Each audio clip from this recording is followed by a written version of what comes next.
We take electric motor from another project, cost me nothing, like I said. We take it, fix it to this plank.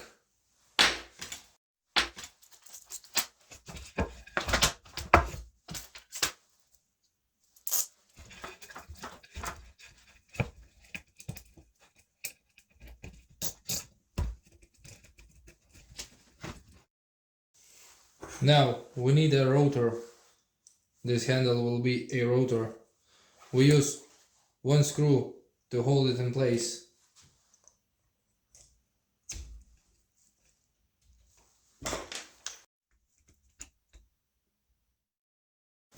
Then we need some sandpaper, a screw.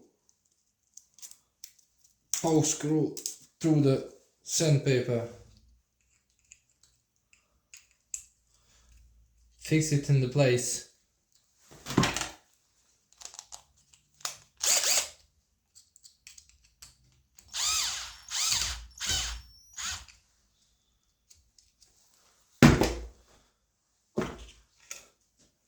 Take a plug, take extension cord, and hope for the best.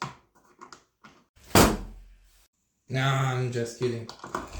It works, of course, because I'm genius. Now I can finally sharpen my knife.